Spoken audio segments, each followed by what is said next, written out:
مقصد جو ہے یہ جو ہمارے جتنے بھی پی ٹی آئی کے ایم این ایز ہیں وہ سمجھتے ہیں کہ ہم نے ووٹ عمران خان کو دینا ہے، اور وہ یہ بھی سمجھتے ہیں کہ ہم ممبر آف جو نیشنل اسمبلی بنے ہیں وہ اسی وجہ سے بنے ہیں کہ عمران خان صاحب نے ان کو ٹکٹ دیا تھا۔ تو ایک تو یہ جو تاثر ہے کہ شاید پی ٹی آئی میں کسی قسم کا کوئی آپس میں اتفاق نہیں ہے، تو اس میں کوئی ایسی بات نہیں ہے۔ تو ہم نے 2 ڈویژن جو ہیں آج کمپلیٹ کر لیے ہیں، ویسٹ پنجاب اور ساہیوال ڈویژن، اور آج جو میٹنگ تھی ہماری سینٹرل پنجاب کی تھی، گجرانوالہ ڈویژن اور لاہور ڈویژن۔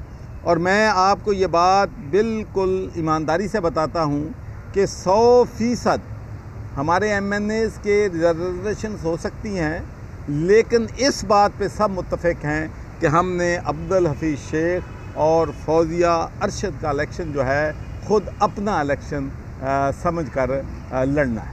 تو یونانیمس ماشاءاللہ سپورٹ ہے۔ اور میں یہ بھی ضرور کہنا چاہتا ہوں کہ فوزیہ ارشد جو ہیں وہ پارٹی کی پرانی کارکن ہیں، عمران خان کے ساتھ ان کی بہت پرانی وابستگی ہے، اور جو ان کو ٹکٹ دیا گیا ہے وہ پارٹی نے بالکل میرٹ پہ ان کو ٹکٹ دیا ہے، اور انشاءاللہ یہ الیکشن جو ہیں جیتیں گے۔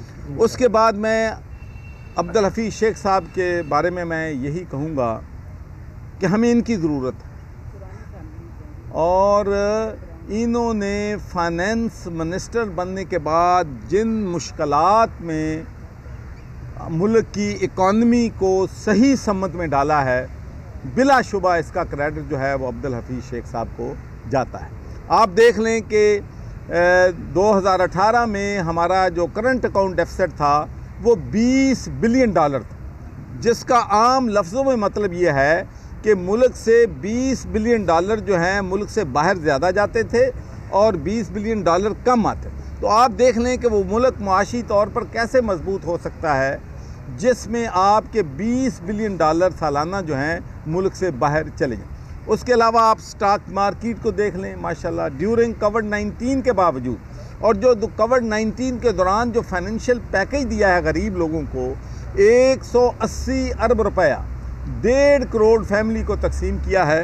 میں سمجھتا ہوں کہ یہ حکومت کی، پرائم منسٹر کی، عبدالحفیظ شیخ صاحب کی اور ثانیہ نشتر کی ایک بہت بڑی کامیابی تھی۔ اور آپ سب کو یہ بھی معلوم ہے کہ یہ جو پیکج ہم نے دیا ہے 12,000 فی فیملی، اس میں پولیٹکس کو ایک طرف رکھ دیا گیا ہے۔ صرف وہ لوگ جو ڈیزرو کرتے تھے، چاہے ان کا تعلق کسی پارٹی سے تھا، کسی صوبے سے تھا، ان سب کو برابری کی بنیاد پہ ہم نے وہ جو 12,000 روپیہ تھا وہ تقسیم کیا۔ اس کے بعد بزنس کے لیے جو پیکج دیا، جس کی وجہ سے کنسٹرکشن انڈسٹری کو جو پیکج دیا، آپ کو معلوم ہے کہ آج پاکستان کا بزنس مین جو ہے وہ خوش ہے۔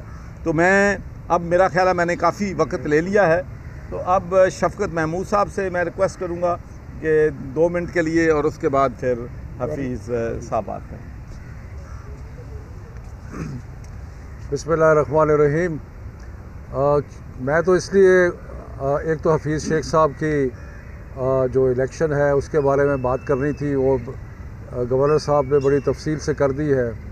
ہمیں ان جیسا محنتی اور تجربہ کار اور انتہائی زیرک ایک اکانومسٹ کی اور ایک فائنینشیل ایکسپرٹ کی ضرورت ہے، اور انشاءاللہ تعالی اس میں کوئی 2 رائے نہیں ہیں کہ وہ کامیاب ہوں گے۔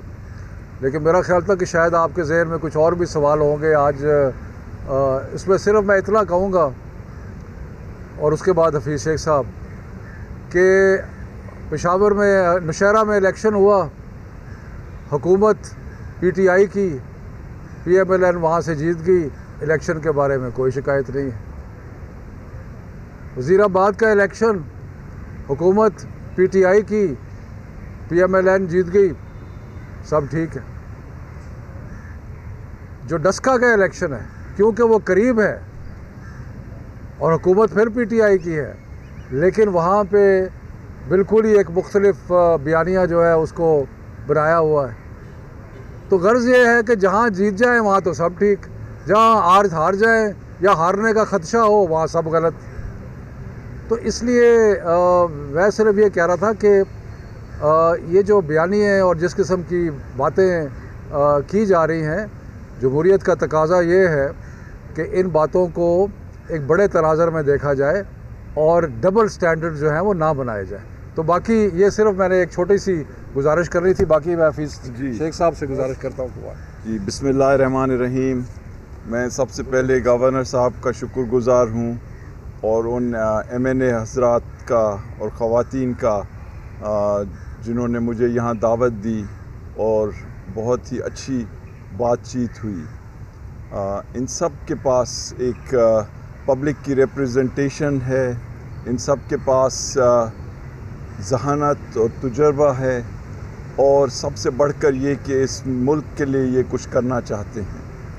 تو کئی تجاویز دی ہیں انہوں نے کہ پاکستان کی معیشت کو کیسے مزید مضبوط کیا جائے, قیمتوں کو کیسے مزید کم کیا جائے, اور سب سے بڑھ کر جو پرائم منسٹر عمران خان کا جو بنیادی محور ہے ساری سیاست کا کہ پاکستان کے لوگوں کی زندگی کیسے بدلی جائے.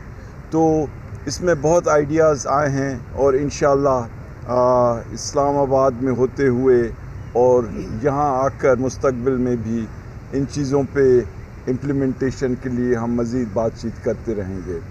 دیکھیں, جب پرائم منسٹر صاحب کی حکومت آئی تو ملک ایک شدید بحران میں اقتصادی طور پہ مبتلا تھا, اور اسی وجہ سے اس ملک کو IMF کے پاس جانا پڑا.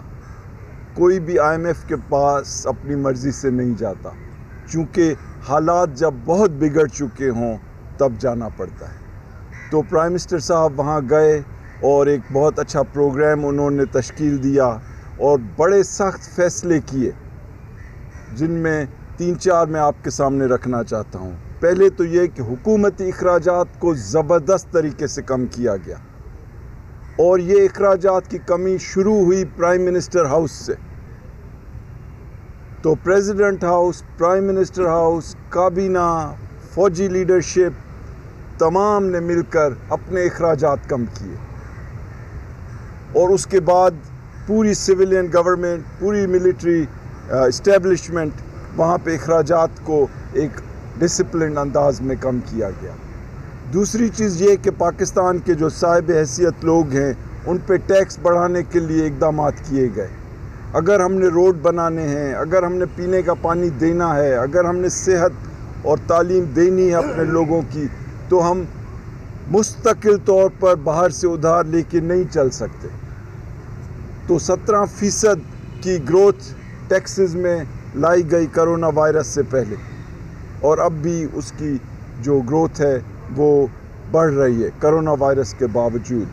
تیسری چیز یہ کہ جو پچھلے 5 سال گزرے پچھلی حکومت کے, اس میں ڈالر کو اتنا سستا رکھا گیا کہ پاکستان کی انڈسٹری کمزور ہوتی گئی اور باہر کی چیزیں یہاں پہ مقبول ہوتی گئیں, حتیٰ کہ ہماری جو ایکسپورٹس ہیں ان کے بڑھنے کی رفتار پچھلے 5 سال میں 0 سے بھی کم ہو گئی. تو کیسے کوئی ملک ترقی کر سکتا ہے اگر اس کی چیزوں کی مانگ ہی دنیا میں ختم کر دی جائے, اور ڈالرز کی جو ریزروز تھیں وہ آدھی سے بھی کم ہو گئی. تو کیسے کوئی ملک اپنے لوگوں کو خوشحالی دے سکتا ہے اگر ان کے ڈالرز ہی ختم کر دیے جائیں. تو یہ بڑے فیصلے تھے, اور یہ طے کیا گیا کہ پاکستان کو ایک پائیدار بنیاد پہ مستحکم کرنا ہے, اور اس کے لیے انڈسٹری کو خصوصی مراحت دی گئیں تاکہ روزگار پیدا ہو, تاکہ ایکسپورٹس بڑھیں, تاکہ ڈالرز کمائے جا سکیں. اور آپ دیکھ رہے ہیں کہ پوری دنیا میں جب کہ ایکسپورٹس گر رہی ہیں, ہمارے خطے میں بنگلہ دیش, انڈیا, ان سب کی ایکسپورٹس گر رہی ہیں, تو پاکستان کی بڑھنا شروع ہوئی. پھر چونکہ ڈالر کو انہوں نے اتنا اتنا سستا کر دیا تھا, ہم نے اس میں ڈی ویلیویشن کی تاکہ پاکستان کی چیزیں جو ہیں دنیا میں اٹریکٹیو ہوں, اور اس کے بھی اثرات دیکھ رہے ہیں. اور آپ دیکھ رہے ہیں کہ ڈالر اب مستحکم چل رہا ہے. اور جو سب سے بنیادی چیز جس پہ بار بار میں آنا چاہتا ہوں کہ پاکستان کے جو بھولے ہوئے لوگ ہیں ان کے لیے عمران خان نے بجٹ کو ڈبل کیا, 100 سے 192 ارب, اور سبسڈیز اس کے علاوہ دی گئیں 1.5